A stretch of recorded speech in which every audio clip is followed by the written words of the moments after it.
With the cameras. Yeah, let's have our meeting. Some people get very uncomfortable in that position.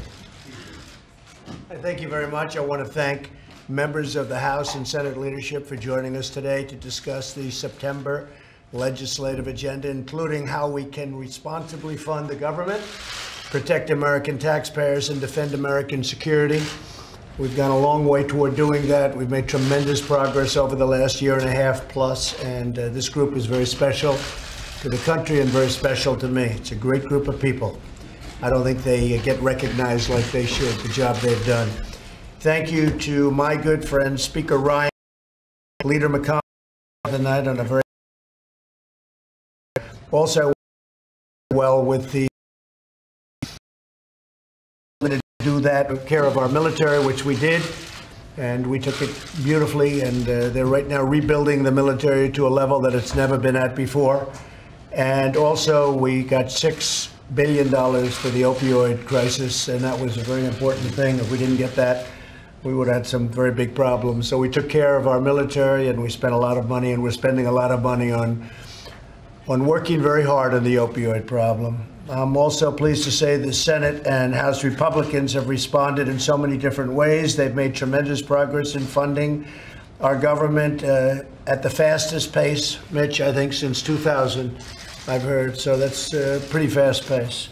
Also, I want to make good on a promise to fund border security. Democrats want to abolish ICE.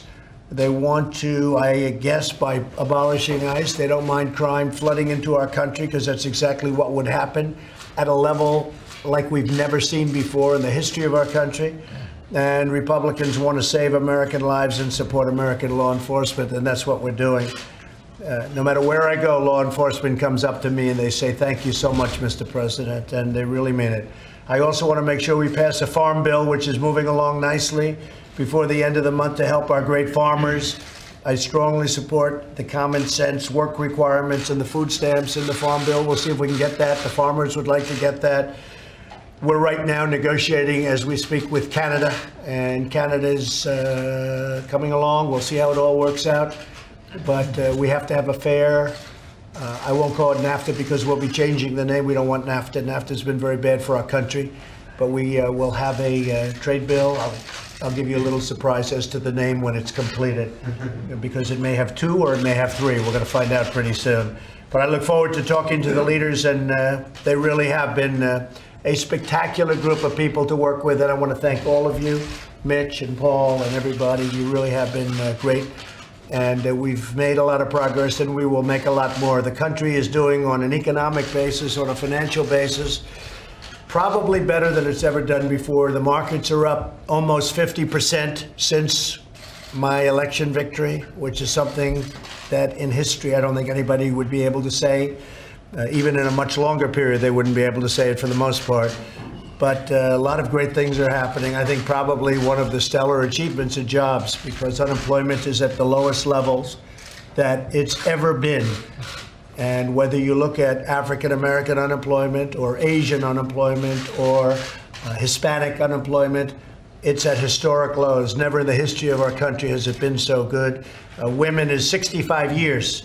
I always have a little fun with that when I said we're going to catch, because 65 years is good, but 65 years is not as historic as historic. So we're doing very well in just about every way, and we'll let you know about Canada. A lot of people are saying, how are you doing with Canada? We'll let you know. We should know over the next 2 or 3 days, maybe even today, but you will be the first to know. And just one other point, the Emir just left of Kuwait, and we talked about the difficulties in the Middle East.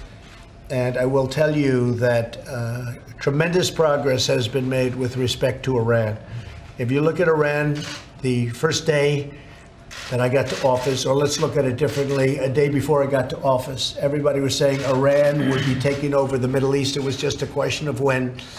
Now they're just looking to survive. And we've made a lot of difference in the Middle East. People are being pulled out of various areas of Syria. People are being pulled out of areas of Yemen, because it's very tough right now for Iran. And when I came in, the Iran deal was a disaster. ending the Iran deal was a great thing for humanity. But we'll see how it all works out. We still have a ways to go, but Iran is a very much different place. We'll see what happens also as to whether or not they talk. If they want to talk, that's fine. And if they don't want to talk, that's fine. And just the final subject is China. We've done very well in our negotiation with China, but we're not prepared to make the deal that they'd like to make. We'll continue to talk to China. I have great respect for President Xi. He's really a very special guy. But right now, we just can't make that deal. In the meantime, we're taking in billions of dollars of taxes coming in from China, and with the potential of billions and billions of dollars more taxes coming in. I don't like to see that China's markets have dropped by close to 25%, but that's what's happened over the last few months. Their markets have gone down. I don't like to see that, but I can tell you that the United States has picked up about $10 trillion in worth, and China would like to be in our position. They would like to be in our position. So we'll see what is going on with respect to that, but we're doing very well in our discussions with China. We're doing, maybe more importantly, very well with respect to China, but hopefully that'll all work out in the not too distant future, okay? Thank you very much, everybody. Thank you. There's a report you're looking to replace Secretary Mattis. Well, he just made the nicest quote about me I think I've ever had. In fact, Mitch has never said anything so nice. I think Steve Scalise said something just as nice. But no, he just gave me, I think, because the book is, a total piece of fiction. And he was totally, not even misquoted. He never made the statement. He came out with the statement that, honestly, I've heard over the years that General Mattis is an intellect. And when I read his statement, I asked him whether or not this was true. He said, not only is it not true, I'd like to write a statement. I said, thank you very much. That's very nice. He wrote the most beautiful statement. No, I think he's a terrific person. He's doing a fantastic job as Secretary of Defense. And he'll stay in that job. Yeah, he'll stay right there. We're very happy with him. We're having a lot of victories. We're having victories that people don't even know about. And he's highly respected all over the world. And I did appreciate his statement, because he didn't have to write that statement. But I did appreciate it. And I appreciated the statement of John Kelly.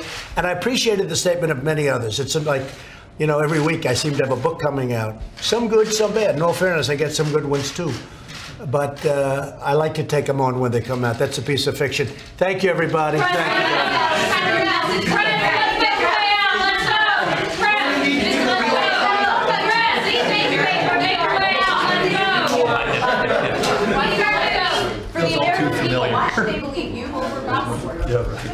Well, if you look at Bob Woodward's track record, I mean, he had the same problem with Obama. Excuse me, ready? He had the same problem with President Obama.